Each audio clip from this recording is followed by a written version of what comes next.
Good morning, happy Mother's Day. Today we're looking at Aldecoa coffee, the Colombia roast, which has tasting notes of caramel, red fruit, and chocolate. I've actually bought these beans many times. Part of the reason I keep going back and buying them is the fact that they are very cheap. They're one of the cheapest by weight at my grocery store on the shelf entirely, and they taste good. So I've got my cold brew already ready. My espresso, we are doing a shot today. Got my French press, mocha pot, and our pour over. Every week I sit here and say I'm not gonna make a mess. Today we're not gonna make a mess. If my table's cluttered, what am I doing? I got smart. I want 30 grams of beans. I got 30 exactly. Look at me. I'm so good at this. And now we just take this and pour it straight into the grinder. It only took me, what, over a month to figure that out? Wanted to talk today a little about my personal journey with coffee. I started drinking coffee when I was like 20 or so. Some friends tipped me off to it. I'd always thought it was gross, but there's a local shop here that does a Snickers mocha. It is incredibly sweet. It's really tasty, and it does actually taste like a Snickers, and I thought it was absolutely delicious. So I got that Snickers mocha so many times over the next year or so. I don't really like ultra sweet beverages. I stopped drinking sodas when I was in high school. That Snickers mocha was good, and after a while, I started to get more adjusted to that coffee flavor because it is very abrasive if you're not used to it. Figured, hey, now that I've been drinking this for a while, let's try something else. And so I got something a little bit less sweet. I started going to Starbucks because there was one right next to my work at the time. I was getting their just regular mocha frappuccino, and then I started getting just the espresso frappuccino, and it's been a long time since I've had it, but it's a lot less sweet than the others. And eventually I just started doing regular coffee with just like a little bit of milk.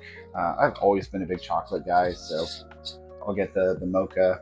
And then a few years ago, I tried out a keto diet. You can't really have all that extra stuff in your coffee. You're gonna have to drink it black. And I wasn't really excited about that because I thought coffee was gross.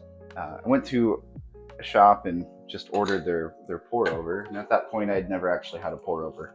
It was absolutely delicious. That one pour over is what got me started on this journey. So I made a list of the top 15 or 20 coffee shops around Austin that were recommended. I had a really great and fun journey with learning more about coffee in that time. Local coffee shops made absolutely delicious coffee. They were fantastic. Some of their coffees were went straight into the trash can, if I'm being honest. That only happened once or twice. But I was just utterly fascinated at that point and wanted to know why is coffee sometimes so tasty, so delicious, so flavorful, and why is sometimes coffee just absolutely disgusting. So I started my own personal journey. Started buying up tools. Can't believe I didn't think of a scoop. It's been a few years that I've started doing this. I still make growth coffee all the time. It's not easy. Let me rephrase. It is easy and it isn't. It's one of those things where the slightest little change, a couple different degrees in temperature on the kettle, slightly different grind size, makes a pretty huge variance in the overall flavor. And learning more about making coffee has been one of my favorite things over the last few years. Getting to the point where I could finally make coffee that tasted really good without needing any cream or sugar was really exciting. So if you're not ready to drink black coffee, don't let people shame you. Forgot to set a timer on the French press. I just realized. If you're not ready to drink black coffee, it's totally fine. It's an acquired taste. You may have tried some really bad black coffees in the past. If you tried them and didn't like them, you can ease your way into it. Every time you make coffee, add just a little bit less creamer. You may never get to the point where you like black coffee. It's okay. It's totally fine. It's an acquired taste. You don't have to acquire it.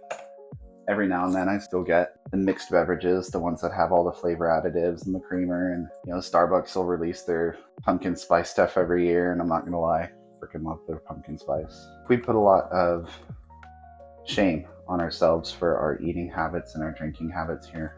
You shouldn't do that to yourself. It's not fair to you. It's all about flavor. If you think it tastes good, that's all that matters. We're going to do the pour over last because that's going into a non-insulated cup. So in regards to your personal coffee journey, you got to start from somewhere. Starting from square one's totally fine. Your first few cups are probably going to taste bad. 20th cup may taste bad. Your 1000th cup may taste bad. It's okay. The next one could be better. There's only one way to find out. What I would recommend is taking notes. Write stuff down. Experiment. Make it a science. I'm going for a finer grind than I think I've ever gone for on my espresso. I am pretty confident that's part of the reason my shots always come out poor. So I'm really hoping this one turns out good. It's gonna be okay. I already filled that. What am I doing? The cup may not be big enough. We're using this. Espresso shots ready. We're doing it. That did not spray at all. Oh, that's a beautiful pour. Oh, and it took about 30 seconds to pour, which is exactly how long you want your espresso shot to take. Turns out I'm not bad at this. I just needed to grind finer. I'm excited to try that. That is gorgeous. That's got a huge amount of crema on it. It didn't spit everywhere. Here's the thing, if your espresso shot comes out really fast, it's gonna be sour. And my shots are always sour, like every freaking time.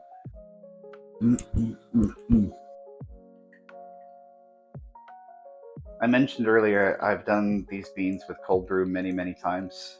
My wife and my kid really love cold brew. I've had mixed experiences trying to do hot coffees with this. So one bag of this can make several gallons worth of cold brew, in my experience. Cold brew, French press, mocha pot, espresso, pour over. The caramel comes out on the cold brew, like immediately. That's good. It's not too bright. I would say it is more of a cherry. So like chocolate, caramel, cherry combination that pretty much is almost impossible to go wrong with. I've made so many gallons of that cold brew before. It's good every time. French press. Yeah, the cherry's very strong on the French press. The chocolate comes out a little bit more. Not really getting the caramel at all. Mocha pot. Always excited for the mocha pot. Ugh. No. Oh, that's so bitter.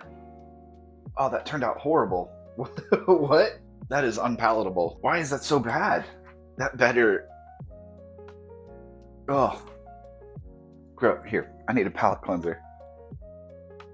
I'm not touching that again. That was gross. It's been a while since I've made coffee that bad. That's good. Oh, that's a really good espresso shot. The flavors are so balanced. Oh my god, I'm finishing this. I could drink 3 more of those. So exciting. I don't have to be intimidated by you anymore. Oh, the bitter is still lingering on the back of my tongue though from the mocha pot. The French press is pretty good. It's I'm just gonna go pour this out. It's making me mad looking at it. Be gone. These are full 2-pound bags, and they sell for less than what a lot of other places sell their 12-ounce bags for. If you're on a budget and want to make tasty coffee, I would highly recommend Aldecoa. The pour over is very mellow. The chocolate comes out real strong, bordering on bitter. It's hard to get chocolate out of coffee without making it also a little too dark, a little too bitter. It's very smooth. None of it really leaps out at me on the pour over. It just kind of tastes like generic coffee. As much as I love the espresso shot, the cold brew is a very close second. Happy Mother's Day, Aldecoa. I'm gonna keep mine your beans. Thank you for doing what you do. They're delicious. Keep them affordable for people like me. You're shopping on a budget. And I'll see you guys next week.